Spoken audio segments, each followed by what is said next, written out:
ವೀಕ್ಷಕರೇ, Kannada big boss reality ಶೋಗೆ ಬಂದಿದ್ದ ಸಂಗೀತ ಶೃಂಗೇರಿ ಒಂದಲ್ಲ ಒಂದು ವಿಚಾರಕ್ಕೆ ಸುದ್ದಿಯಲ್ಲಿ ಇರುತ್ತಾರೆ. ಇದೀಗ ಅವರ ಅಣ್ಣ ಕೊಟ್ಟ ಚಾಲೆಂಜ್ ಒಂದಕ್ಕೆ ಸುದ್ದಿಯಾಗಿದ್ದಾರೆ.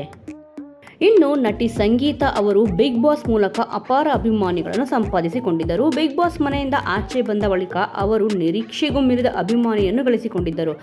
ಆದರೆ ಅಣ್ಣ ಸಂತೋಷ್ ಕುಮಾರ್ ಅವರು ಸಂಗೀತ ಅವರಿಗೆ ಚಾಲೆಂಜ್ ಒಂದನ್ನು ಕೊಟ್ಟಿದ್ದಾರೆ. ಅದುವೇ ಹಾಟೆಸ್ಟ್ ಚಾಕ್ಲೇಟ್ ಸವಾಲು. ಇನ್ನು ಈ ಚಾಲೆಂಜನ್ನು ಅಕ್ಸೆಪ್ಟ್ ಮಾಡಿದ ಸಂಗೀತ ಶೃಂಗೇರಿ ಹಾಟೆಸ್ಟ್ ಚಾಕ್ಲೇಟ್ ತಿಂದ ಕೂಡಲೇ ಬಾಯಿಯಿಂದ ಉಗುಳಿದ್ದಾರೆ. ಏಕೆಂದರೆ ಈ ಹಾಟೆಸ್ಟ್ ಚಾಕ್ಲೇಟ್ ತುಂಬ ಖಾರವಾಗಿ ಇರುತ್ತದೆ ಮತ್ತು ಮಸಾಲೆಯುಕ್ತ ಹಾಗೂ ಇದರಲ್ಲಿ ಚಿಲ್ಲಿ ಸಾಸನ್ನು ಹಾಕಿ ಮಾಡಲಾಗುತ್ತದೆ. ಹೀಗಾಗಿ ಇದು ಬಾಯಲ್ಲಿ ಇಟ್ಟ ಕೂಡಲೇ ನಾಲಿಗೆ ಹಾಗೂ ಹೊಟ್ಟೆ ಉರಿಯಲು ಶುರುವಾಗುತ್ತದೆ. ಇನ್ನು ಇದು ಗೊತ್ತಿಲ್ಲದ ಸಂಗೀತ ಶೃಂಗೇರಿ ಈ ಹಾಟೆಸ್ಟ್ ಚಾಕ್ಲೇಟ್ ಚಾಲೆಂಜನ್ನು ಸ್ವೀಕರಿಸಿ ಕಣ್ಣಲ್ಲಿ ನೀರು ಹಾಕಿ ಬಾಯಿಯನ್ನು ಉರಿಸಿಕೊಂಡಿದ್ದಾರೆ. ಹಾಗೂ ಇದನ್ನು ತಿಂದ ಕೂಡಲೇ ಇದನ್ನು ಯಾರೂ ಟ್ರೈ ಮಾಡಬೇಡಿ, ನನಗೆ ಗೊತ್ತಿಲ್ಲದೆ ನಾನು ಟ್ರೈ ಮಾಡಿದ್ದೀನಿ ಅಂತ ಹೇಳಿಕೊಂಡಿದ್ದಾರೆ.